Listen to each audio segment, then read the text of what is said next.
Dieu,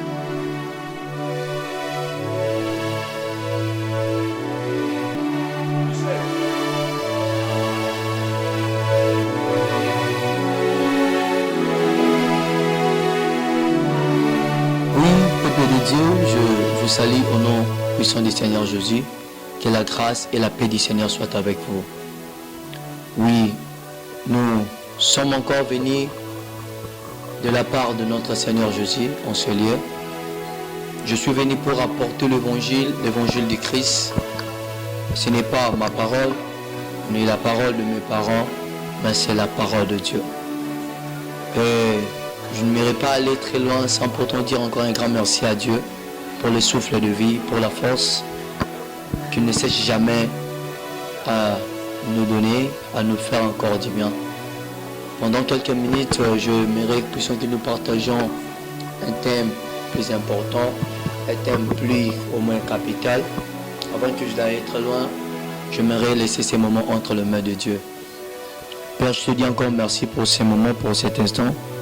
Que ta parole prend place dans nos cœurs, console un cœur brisé, console le cœur avec des blessures, console le cœur avec des problèmes, donne la solution à nos différentes situations, car c'est toi qui es Dieu.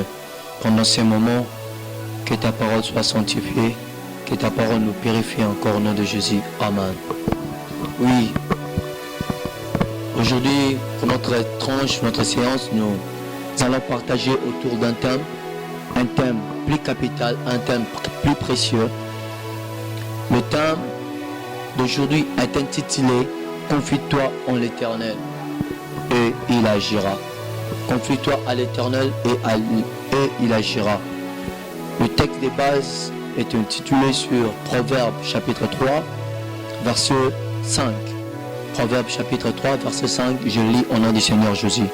La Bible nous dit, confie-toi en l'Éternel de tout ton cœur et ne t'appuie pas sur ton propre sens. Prenons directement sur le même ordre d'idée. Nous avons dit que confie-toi à l'Éternel et il agira. Ésaïe chapitre 43. Ésaïe chapitre 43, verset 13.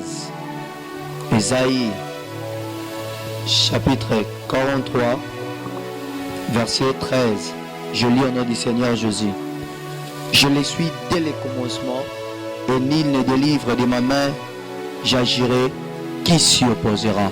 Je recommence encore la dernière paragraphe, la dernière phrase. La Bible nous dit, j'agirai, qui s'y opposera? J'agirai, qui s'y opposera? Proverbe chapitre 3 est en train de raconter une bonne histoire. Est en train de parler sur, tu lis bien, tu commences au moins à partir de verset 1 de Proverbe chapitre 3, tu vas trouver que l'homme le plus sage, l'homme le plus intelligent, le Salomon est en train de dire que, il dit, mon fils, n'oublie pas mes enseignements et que ton cœur garde mes préceptes. Il dit, mon fils, j'aimerais dire qu'à quelqu'un, la parole, si c'est l'homme sage, l'homme intelligent Salomon qui avait écrit. Le fils que la Bible est en train de parler, permettez-moi de te dire que le fils là c'est toi. Ce que Dieu nous demande, ce que Dieu veut maintenant pour nous, de se confier en lui. Il dit, confie-toi à l'Éternel, confie-toi en l'Éternel de tout ton cœur. Dans ce monde, plusieurs personnes veulent se confier aux gens. Plusieurs personnes veulent se confier selon la manière dont le pays fonctionne. J'aimerais dire à quelqu'un, l'homme, de la manière dont tu es en train de vivre ne dépend pas de la manière dont le pays est en train de fonctionner. Ta vie ne dépend pas des gens de ce monde, mais ta vie dépend de Dieu qui t'a créé. Pour bien vivre dans cette heure, pour bien vivre dans ce monde, il faut se confier à l'Éternel. Ne t'appuie pas à ta sagesse ne t'amènera nulle part. Ta sagesse ne t'amènera nulle part, ne t'amènera rien. Ce qui est plus important, c'est qu'il faut faire, bien-aimé dans le Seigneur, de se confier à l'Éternel. Il dit, Dieu est en train de parler au prophète Ésaïe 43. Il a dit maintenant, oh Jacob, c'est moi qui t'ai créé. c'est moi qui t'ai formé. Oh Israël. Il est en train de parler, c'est-à-dire quoi? Dieu dit, je te connais par ton nom. En ce moment, j'aimerais dire à quelqu'un, la situation que tu es en train de traverser, Dieu connaît ça. Le problème que tu as, Dieu connaît ça. Mais ce qui attend de le faire, c'est se confier à l'Éternel. La situation, la maladie qui te dérange maintenant, oui c'est bien, la maladie là c'est un nom. Le problème là c'est un nom. Mais au-delà de ça, il y a un nom qui est au-dessus de tout nom, c'est le nom du Seigneur Jésus. Est-ce que quelqu'un peut se confier simplement à Dieu? Que dit Seigneur, je sais que je suis en train de traverser un problème. Je suis en train de traverser une situation où je ne sais pas comment je peux trouver la solution. Mais je me laisse être dirigé par toi. Je me laisse être guidé par toi. Et par là que Dieu va agir. Il y a des fois, nous ne trouvons pas de solution dans nos différents problèmes. Pourquoi? Parce que nous voulons faire des choses comme nous voulons. Nous voulons faire des choses nous voulons faire des choses qui doivent s'y passer tout le monde. Mais Dieu ne veut pas de ça. Dieu cherche une seule personne de se confier à lui. Il dit, confie-toi à l'Éternel et il agira. Car la Bible nous dit, j'agirai, qui s'y opposera? Dieu est en train de poser la question, il dit, j'agirai, qui s'y opposera? Laisse-moi te dire, mon frère, ma sœur, c'est toi qui es en train de me suivre en ce moment. La situation que tu as, le problème là que Dieu connaît ça déjà. Il est en train de préparer, de changer la situation là pour te donner une solution. Change seulement ta position de voir des choses. Dieu changera aussi ta situation. Il dit, j'agirai, qui s'y opposera? J'aimerais dire à quelqu'un, lorsque tu te confieras à l'Éternel, ainsi Dieu va agir. Si tu ne te confies pas à l'Éternel, Dieu n'agira pas. Et lorsque Dieu agit, personne ne va s'intercaler. Personne ne va s'imposer. C'est pour cela, Job a dit, je sais que mon Rédempteur est vivant, il se lèvera le dernier. J'aimerais te dire, mon frère, ma soeur, ce n'est pas dit que Dieu vient toujours l'échec. Il n'est pas le dernier. Quand Job a dit que moi je sais que mon Rédempteur est vivant, c'est à d'autres termes, il veut dire que lorsque Dieu se lève pour parler, aucune personne se lève encore pour parler.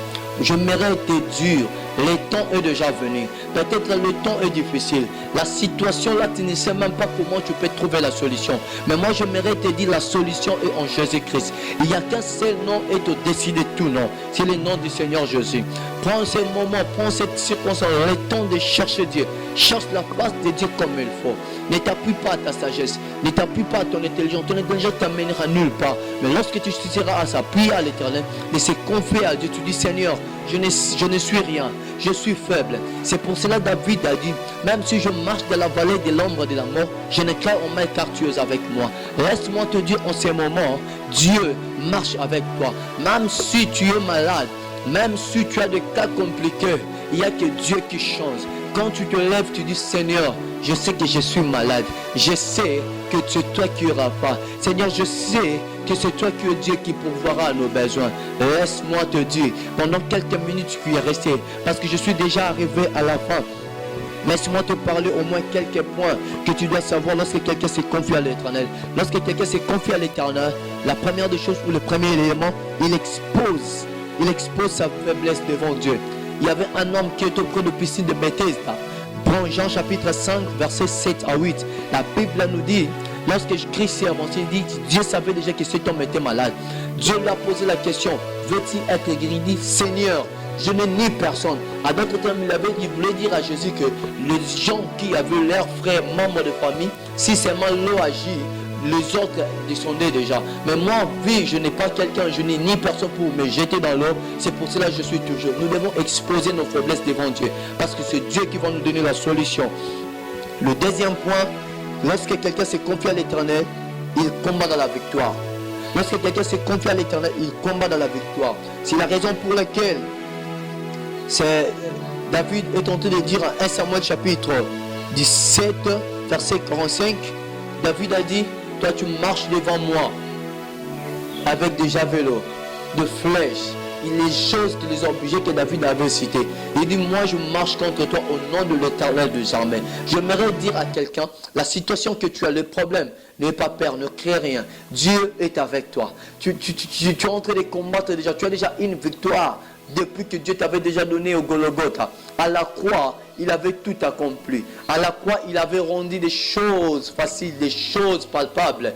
Où l'endroit qui était pratiquement impossible que l'homme accède. À la croix, nous avons eu l'accès d'y entrer. À la croix, nous avons eu l'accès d'entrer. J'aimerais te dire, lorsque quelqu'un s'est confié à l'Éternel, il combat dans la victoire. Ses combats n'est pas pour chercher la victoire. Il est en train de combattre, il se présente, mais derrière lui c'est Dieu. Parce que David n'avait pas combattu, David était dans les combats, mais c'est Dieu qui avait fait tomber Goliath. C'est pour ça qu'il dit, je marche contre toi au nom de l'Éternel des armées. Devant telle situation, devant un problème, marche au nom du Seigneur Jésus.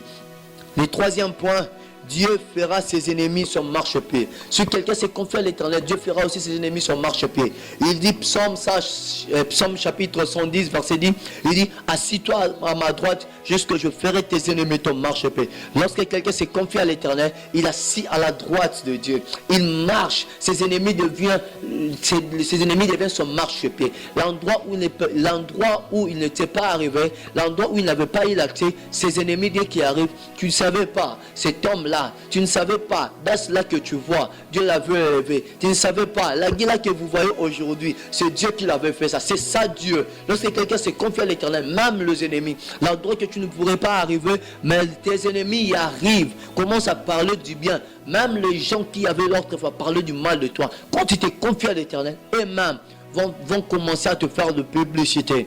Le dernier point, dès que quelqu'un s'est confié à l'Éternel, Dieu assure même sa postérité. C'est pour cela David a dit, Psaume chapitre 37, verset 25, il dit, j'ai été jeune, je vieillis, mais je n'ai jamais vu. Écoutez, quand quelqu'un s'est confié à l'Éternel, Dieu prend même sa postérité, même sa génération qui viendra après, Dieu prend ça à charge. J'aimerais te dire, confie-toi à l'Éternel, Dieu va te faire du bien. Confie-toi à l'Éternel si Dieu va agir. Ne vois pas la grandeur de ta maladie, la durée de ta maladie est nulle. La solution est entre les mains de l'Éternel. Toi, confie-toi simplement à l'Éternel, Dieu va agir. Confie-toi à l'Éternel, Dieu va te donner la solution. J'aimerais te dire en ce moment, ne crains rien. Les ennemis que tu vois aujourd'hui, c'est pour cela qu'il dit aux enfants d'Israël, les Égyptiens que vous voyez aujourd'hui, vous ne le verrez plus jamais. La situation que tu es en train de voir maintenant, tu ne le verras plus jamais. Car c'est en ce moment, Dieu s'est décidé de te prendre en charge. Même tes enfants, Dieu s'est décidé de te prendre en charge. J'aimerais dire à quelqu'un, toi qui es en train de me suivre, tu es en train de pleurer. En ce moment, Dieu m'a dit de te dire qu'il t'a pris en charge. Dieu m'a dit de te dire, de t'annoncer la bonne nouvelle. Il était venu pour chercher le peuple qui souffre. C'est pour cela qu'il dit à Matthieu, il dit, venez à moi, vous tous qui êtes fatigués et chargés, je vous donnerai du repos. Tu vas avoir le repos, tu vas avoir la solution. C'est confié à l'Éternel, car Dieu va te faire du bien. Que Dieu bénisse sa parole pour ces moments. Amen.